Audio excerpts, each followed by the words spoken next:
Welcome back to Nasdaq Trade Talks. I'm your host, Jill Malandrino, global markets reporter at Nasdaq. We're coming to you live from the Singapore Fintech Festival, and joining me for the segment, we have Joe Lubin. He's the founder and CEO of ConsenSys, as well as the co-creator of Ethereum. It's great to have you with us on set, Joe. And tokenization and decentralized finance 2020 and beyond is a big topic here. How should enterprises and financial institutions be approaching this? So tokenization has been a big part of the blockchain world since it was invented about 10 years ago and really picked up steam with the advent of smart contracts. So there are different kinds of tokens. There are natively digital tokens that have intrinsic value on the blockchain in and of themselves. So the Ether token, the token that pays for computation and storage on the platform. There are tokens for decentralized storage, decentralized bandwidth, heavy compute, etc. And that is exploding. At the same time, we have tokens on platforms like Ethereum that represent things out in the world, whether it's identity or things of value like real estate or diamonds or bottles of wine or luxury bags and shoes. And so that world is exploding. Also,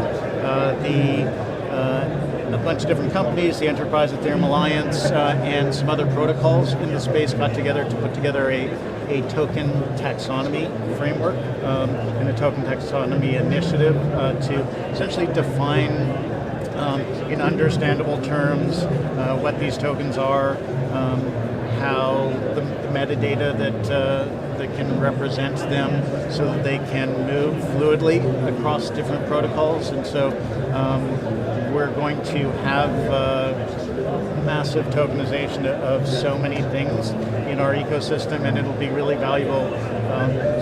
So Ethereum is a maximally decentralized network, and that's great for as much trust as you can bring into these systems, but we have Ethereum and other technologies enabling collaboration networks, so it brings trust to a situation, but not as much trust as a maximally decentralized network.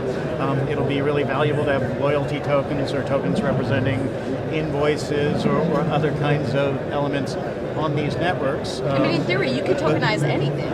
Absolutely. Right. But it will be incredibly important to have a maximally decentralized network so that these tokens can flow through an information bus represented by Ethereum, or there will be a global settlement layer, again on Ethereum, so that the high value tokens can trade there, can settle there, and essentially not be subject to manipulation that you would get in a less decentralized system.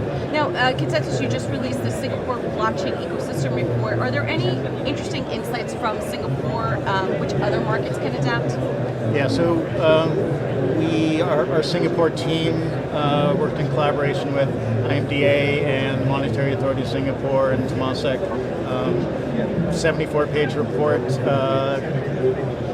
Couple conclusions are there's 500 blockchain companies or companies focusing on blockchain in Singapore. It is expected, we projected that probably around $2.6 billion will be invested in the space by 2020.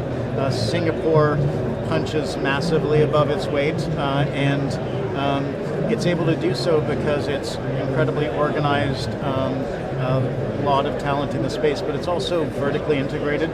So we've seen in different parts of the world where we have this top-down drive from government through the Monetary Authority, and so that is, I think, going to enable Singapore to continue to have tremendous impact in certain technologies, especially blockchain. So what's your blockchain ecosystem stakeholders, industry players, what should they be looking at for 2020? I think everyone understands that the technology certainly does have practical applications, and we're starting to see that, especially through the report that you just did. There's actual empirical evidence to support that.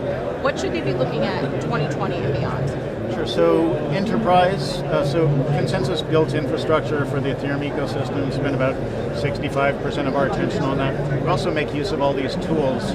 We have our professional services consulting group, and so we build blockchain business networks, blockchain collaboration networks for companies, banks, central banks, governments. And you'll see a lot of that. It's really ramping up. Whether it's a corporation enabling lots of their infrastructure to be on these networks, treasury management, equipment management, loyalty tokens, or whether it's companies getting together on a collaboration network for a set of use cases or for their industry. That is going to be augmented in 2020. Ethereum public mainnet is upgrading itself. Ethereum 2.0 is the first phase of it will be released in early 2020, and it should be fully operational by the end of 2020. And 3 phases constitute essentially the full-ish release. And so we're seeing scalability coming to the Ethereum ecosystem. We're seeing privacy and confidentiality even on mainnet with different technologies. We're seeing usability. So the Wright brothers didn't think about bathrooms and meals and beds on an airplane as they were lying there on the wing at Kitty Hawk. And so we're moving really fast to make blockchain systems usable in the public context. We've had privacy, confidentiality, and scalability in the private permission context for quite a while, and now enterprises are going to be able to use public mainnet for their collaboration purposes very soon. All right, amazing insight. Thanks so much, Joe, for joining us. And thank you for joining me on Trade Talks. I'm Jill Malandrino, Global Markets Reporter at Nasdaq.